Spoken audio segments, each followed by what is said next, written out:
ইন্নাল হামদুলিল্লাহ নাহমাদুহু ওয়া নুসাল্লি আলা রাসূলিল কারীম আম্মা বাদ আউযু বিল্লাহি মিনাশ শাইতানির রাজীম বিসমিল্লাহির রহমানির রহিম ইয়া আইয়ুহাল্লাযীনা আমানু ও আনফুসাকুম আহলিকুম নারা ওয়া কুদুহান নাসু ওয়ালাউ হিজারা। সাইড দিয়ে আসা করে উপস্থিত এই রুম খালি আছে। শহীদি কাফেলা বাংলাদেশ জামাত ইসলামী কর্তৃক আয়োজিত একটু সামনে দিকে একটু ফাঁক করে শ্রীপুর পৌরসভা শাখা ৫ নং ওয়ার্ডের উলামা ইউনিটের আজকের এই ২২তম রমজানের দিন ইফতার মাহফিলে আমাদের মাঝে উপস্থিত আছেন অত্র ইউনিটের সম্মানিত সভাপতি মাওলানা আবু বকর সিদ্দিক, উপস্থিত আছেন আজকের প্রোগ্রামের সম্মানিত সঞ্চালক। কথা বলেছেন আমার অত্যন্ত প্রিয় ঘনিষ্ঠ, আমার সেই বাল্যকাল থেকে একসাথে আমরা লেখাপড়া করেছি, বিশিষ্ট ব্যবসায়ী জনাব হুমায়ুন কবির প্রধান। আলোচনা করেছেন, অনেকেই উপস্থিত আছেন বিভিন্ন ইউনিটের দায়িত্বশীল বিন্দু ও অত্র ইউনিটের বিভিন্ন দায়িত্বশীল বিন্দু, সুদী সমর্থক ও দিনদার পরহেজগার ভাইরা। আসরের নামাজের পর থেকে আমরা আল্লাহর জমিনে আল্লাহর দিন কিভাবে প্রতিষ্ঠা করা যায়, কোরআন কিভাবে প্রতিষ্ঠা করা যায়, সেই লক্ষ্যে আমরা গুরুত্বপূর্ণ আলোচনা শুনে আসছিলাম। যে সুযোগটুকু আল্লাহ রাব্বুল আলামিন আমাদেরকে এই কথাগুলো শোনার এবং বলার সুযোগ করে দিয়েছেন, সেই মহান রবের কাছে আমরা শুকরিয়া জ্ঞাপন করি, আলহামদুলিল্লাহ। প্রিয় ভাইরা আমার, আল্লাহ রাব্বুল আলামিন আজকে যে রোজাটা আমরা রেখেছি, সুবে সাদেক থেকে সূর্য অস্ত পর্যন্ত আমরা না খেয়ে রয়েছি, ঠিক না ভাই আমার? এবং এই কাজটা আমরা ১ মাস করব। কতদিন? ১ মাস। কিসের জন্য? এটা পবিত্র মাজিদ, পবিত্র কুরআনুল কারিমে সূরাতুল বাকারার ১৮৩ নম্বর আয়াতে এই আয়াতটা বলেছেন, ইয়া আইয়ুহাল্লাযীনা আমানু কুতিবা আলাইকুমুস সিয়ামু কামা কুতিবা আলাল্লাযীনা মিন ক্বাবলিকুম লাআল্লাকুম তাত্তাকুন। এ ভাইরা আমার, তোমাদের উপরে রমজানের সিয়ামকে ফরজ করে দেওয়া হয়েছে। এটা পূর্ববর্তী উম্মতের উপরও ফরজ ছিল প্রিয় ভাইরা আমার, কিন্তু আমাদের উপরে ১ মাস ফরজ, অন্য উম্মতের উপরে কম বেশি ফরজ ছিল, যাতে আমরা মুত্তাকি তাকওয়াবান হতে পারি। প্রিয় ভাইরা আমার, আমরা এই রোজা রাখার পরে সেই সুবে সাদেক থেকে সূর্য অস্ত পর্যন্ত না খেয়ে থাকার পরে আমাদের পেটের ভিতরে অ্যাসিড সৃষ্টি হয়, গ্যাস সৃষ্টি হয়। এই গ্যাসের কারণে আমার মুখ দিয়ে, আপনাদের মুখ দিয়ে, রোজাদারদের মুখ দিয়ে একটা দুর্গন্ধ বের হয়। আল্লাহ রাব্বুল আলামিন বলেছেন যে এই দুর্গন্ধটা আমার কাছে মেশকে আম্বরের চেয়ে বেশি প্রিয়। বলেন সুবহানাল্লাহ। প্রিয় ভাইরা আমার, একটা রোজাদারের এত ফজিলত, এত মূল্যবান একটা ব্যক্তি, আল্লাহ রাব্বুল আলামিন বলেছেন যে যারা রোজা রাখলো তারা আমার জন্যই রাখলো, as-সাওমুলি আনা উজিজা বিহি।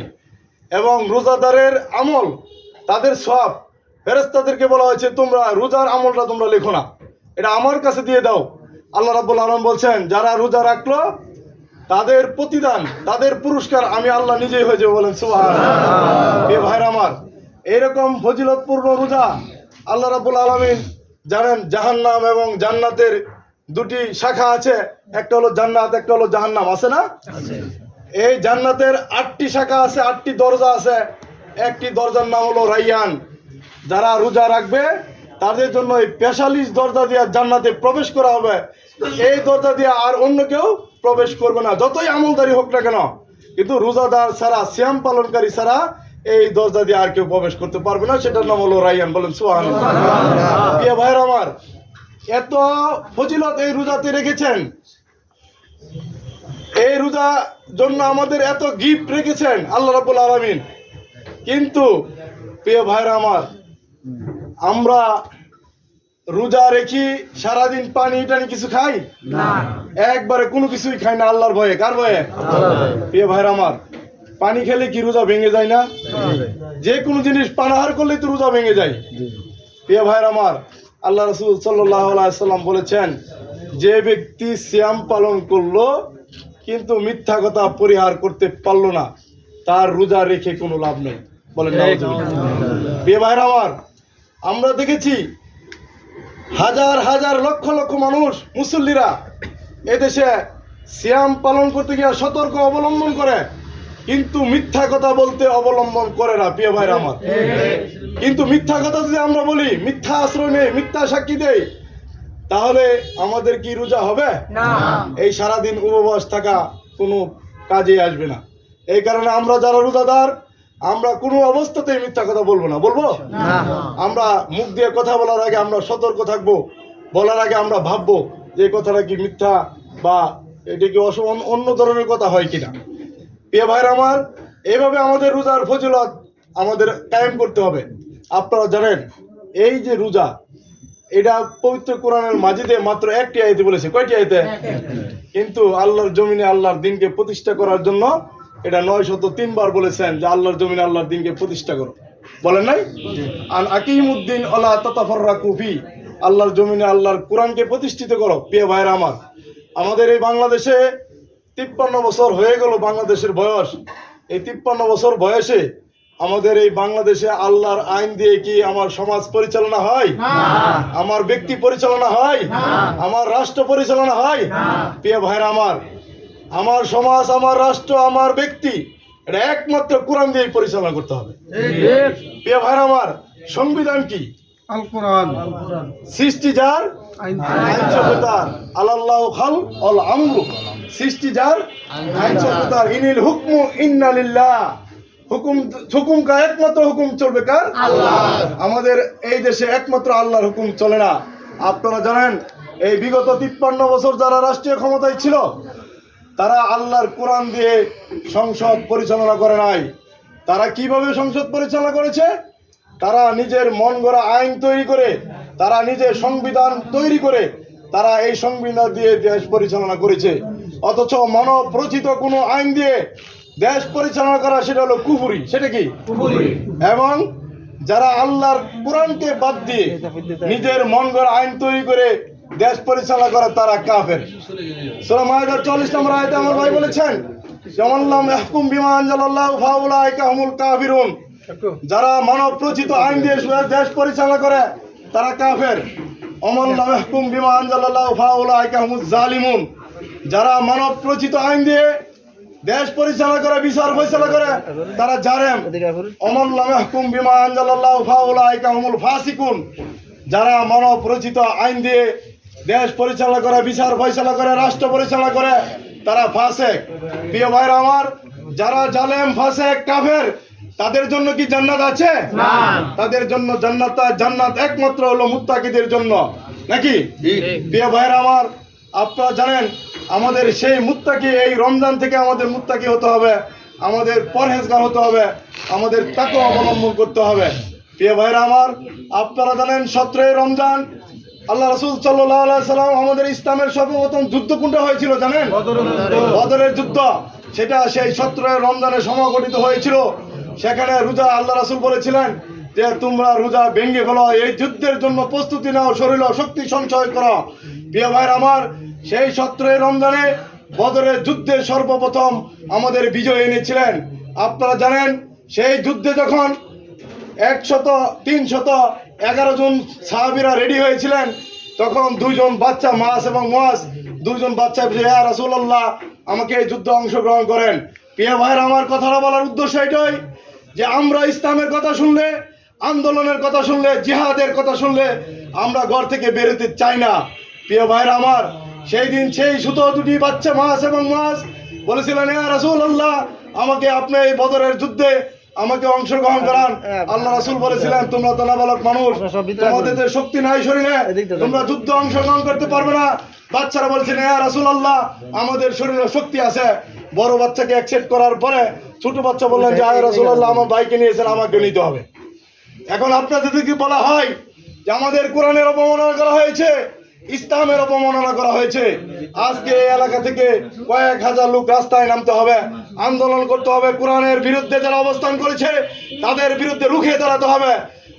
আমরা অনেকে অজুহাত দেখাই যে আমার জ্বর, আমার অমুক ব্যস্ততা। আর ওই সময় কি ছিলেন? তারা যুদ্ধে যাওয়ার জন্য পাগল পারা হয়ে গেছিলেন। সেই ছোট বাচ্চাটা বললেন যে আমার তো গায়ে শক্তি নাই ভাই, তোমার সাথে আমাকে শক্তি পরীক্ষার জন্য রাসূল বলেছেন যদি আমি তোমাকে তলে ফেলাইতে পারি তাহলে আমাকে যুদ্ধে অ্যাকসেপ্ট করবেন, যুদ্ধেতে নিয়ে যাবেন। ভাই তোমার তো আসলেই শক্তি বেশি, তুমি আমাকে একটিবারের মতো তুমি নিচে পড়ে যাও, আমি তোমার উপরে যাই, তাহলে আমরা দুটি ভাই মিলে এই যুদ্ধে অংশগ্রহণ করতে পারবো। বলেন সুবহানাল্লাহ। তেমনই ভাবে দুইটি ভাই যুদ্ধে অংশগ্রহণ করলেন। যুদ্ধে যাওয়ার পরে ছোট দুটি ভাই তারা বললেন যে আবু জাহেল এই আজকে যে কাফেরদের পক্ষের লিডার এবং মক্কার যে সেনাপতি, এই রাষ্ট্রের যে প্রধান, সেই আবু জাহেলকে আমাদেরকে একটু দেখিয়ে দেন, আমরা দেখি সেই আমাদের রাসূলের শত্রুকে আমরা কতল করতে পারি কিনা। তখন সাহাবীরা বললেন, তোমরা ছোট বাচ্চা, তোমরা কি করবা? বলে আপনি একটু দেখিয়ে দেন। এই ছোট দুটি বাচ্চা সিংহ শাবকের মতো ঝাঁপিয়ে পড়লেন এবং আবু জাহেলের যে ঘোড়াটার উপরে ছিলেন সেই ঘোড়াটা অনেক উঁচা ছিলেন।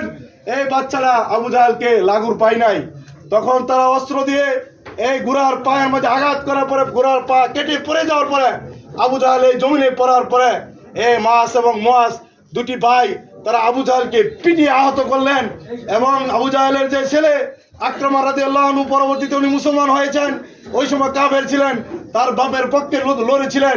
তখন সেই আবু জাহেলের ছেলে এই দুইটি ভাইয়ের বড় ভাইটাকে একটি কূপ দিলেন, তার হাত কেটে গেল। কেটে যাওয়ার পরে হাতটা তার নড়বড় করছে, চামড়ার মাঝে ঝুলে আছে। বিসমিল্লাহ আল্লাহু আকবার বলে পা নিচে রেখে টান দিয়ে ফেলে দিয়ে এক হাতে যুদ্ধ করেছিলেন। আপনারা জানেন সেই বদরের যুদ্ধ থেকে আমাদের ইসলাম জিন্দা হয়েছে। আজকে আমাদের বদরের ইতিহাস ভুলে গেলে চলবে না। প্রিয় ভাইরা আমার, এই যুদ্ধটা হয়েছিল ৩য় হিজরিতে এবং ৮ম হিজরিতে। আপনারা জানেন যখন মক্কা বিজয় হয়েছিল, সেই মক্কা বিজয়ে 18 রমজান আল্লাহ রাসূল বলেছিলেন সাহাবীদেরকে, সাথে সাহাবী ছিলেন 10,000। উনি সাহাবীদের বলেছেন, তোমরা রোজা ভেঙে বলো, রোজা ভেঙে তোমাদের এই যুদ্ধে অংশগ্রহণ করতে হবে, সঞ্চয় করতে হবে শক্তি। আপনারা জানেন সেই যুদ্ধে ওখানে মক্কা বিজয় করেছিলেন এবং সেই মক্কার চত্বরে যে আমাদের কাবাঘর, এই যে আমার ভাই হয়তো 2-3 দিন আগে বা 1 সপ্তাহ আগে আমাদের এই মক্কা কাবাঘর জিয়ারত করে এসেছেন, উনি দেখে এসেছেন, আমরা দেখে এসেছি। এই কাবাঘরের ভিতরে 360টা মূর্তি ছিল। আল্লাহ রাসূল সেই মক্কা দখল করে এই কাবাঘরের চত্বরে ঢুকে বলেছিলেন, যা আল হক ওয়াজাহাকাল বাতিল ইন্না বাতিলা কানা জাহুকা।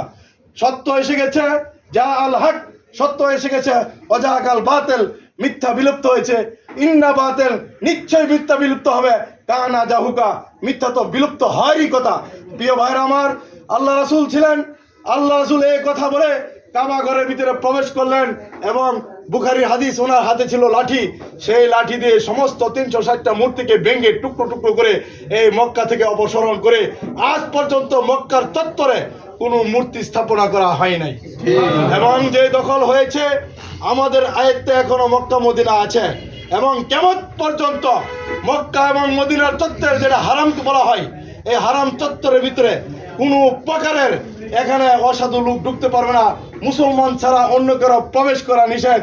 এবং সেখানে আপনারা জানেন হাদিসে এসেছে, দাজ্জাল কোনোদিন মক্কা মদিনায় প্রবেশ করতে পারবে না, কারণ এটা রাসূলের হাতের বিজয়।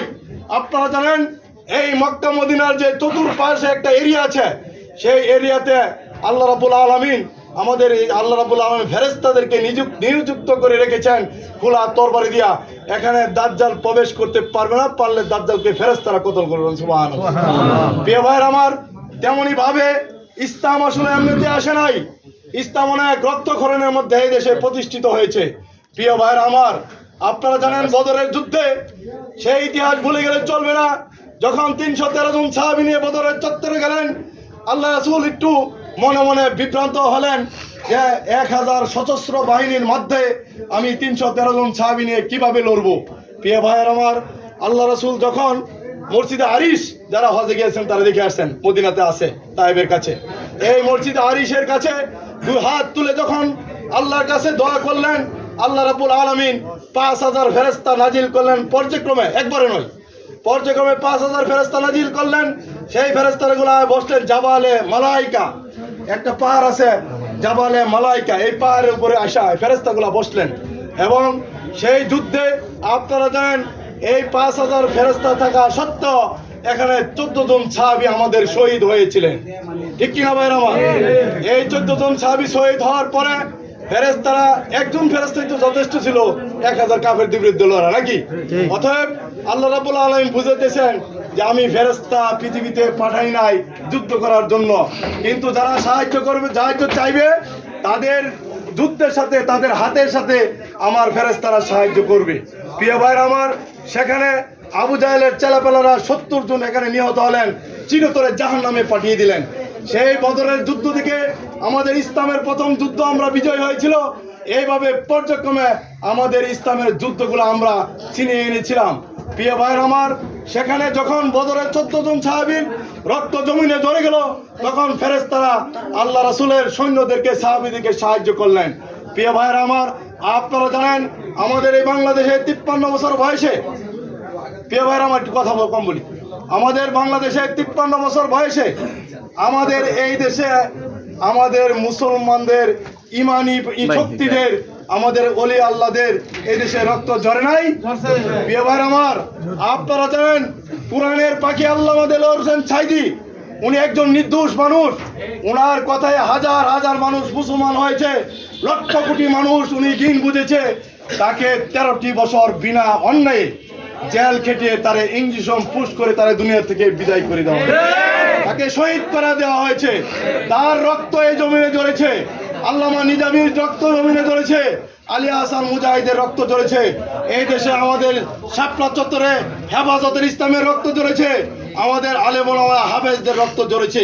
প্রিয় ভাইয়ের আমার, আল্লাহ রাসূল সাল্লাল্লাহু আলাইহি সাল্লাম বলেছেন, যে জমিনে মুজাহিদদের রক্ত পড়বে সেই জমিন থেকে ইসলাম বিজয় হবেই হবে ইনশাআল্লাহ। প্রিয় ভাইয়ের আমার, আজকে সেই রক্তের বিনিময়ে আমরা 24-এর আন্দোলনে এই দেশকে ফ্যাসিস্টকে বিদায় করে আজকে আমরা এমন একটা পরিবেশ পেয়েছি, সেই পরিবেশে আজকে আমরা মুক্ত আকাশের নিচে কথা বলতে সক্ষম হয়েছি। প্রিয় ভাইয়ের আমার, আপনাদেরকে উদারত আহ্বান জানাই, আপনারা এই মুক্ত আকাশে, এই নিরিবিলি পরিবেশে, যে পরিবেশ আল্লাহ রাব্বুল আলামিন আমাদের জন্য কথা বলার সুযোগ করে দিয়েছেন, সেই পরিবেশটাকে আমাদের কাজে লাগানো লাগবে না ইনশাআল্লাহ। আমি প্রথমে যে কথাটা বলেছিলাম, ইয়া আইয়ুহাল্লাযীনা আমানু কু আনফুসাকুম ওয়া আহলিকুম নারা। প্রিয় ভাইরা আমার, তুমি দুজকের আগুন থেকে বাঁচাও এবং তোমার পরিবার পরিজনকে দুজকের আগুন থেকে বাঁচাও। প্রিয় ভাইরা আমার, আমরা ইসলামী আন্দোলন করি, আমরা রোজা রাখি, আমরা হজ করি, তাই বলে কি আমরা রক্ষা পেয়ে যাব না? আল্লাহ রাব্বুল আলামিন বলেছেন, তুমি বাঁচো, তোমার পরিবার পরিজন সমাজ রাষ্ট্রকে বাঁচাও। তাহলে আমাদের কি করতে হবে? আজকে থেকে এই দেশের যত মানুষ আছে, হিন্দু বৌদ্ধ খ্রিস্টান সমস্ত মানুষ, যারা আল্লাহর সৃষ্টি মানুষ আছে, সমস্ত মানুষের কর্ণপহরে আমাদের কোরআনের দাওয়াত, রাসূলের হাদিসের দাওয়াত, ইসলামের দাওয়াত, এই দেশে যেন কোরআন প্রতিষ্ঠা হয় সেই দাওয়াত আমরা সকলের কানে কানে পৌঁছে দিতে হবে। পারবো না ভাইরা আমার? ইনশাআল্লাহ। কারা কারা পারবো এটা আল্লাহকে দেখাই তো আমরা ইনশাআল্লাহ। আমরা সকলেই তো পারবো ইনশাআল্লাহ। তাহলে আজ থেকে আমরা আর বসে থাকবো না, আমরা দাওয়াতি কাজ করবো। এই কথা বলে আমি আমার সংক্ষিপ্ত আলোচনা শেষ করছি। ওয়া আখিরি দাওয়ানা আলহামদুলিল্লাহি রাব্বিল আলামিন। আসসালামু আলাইকুম।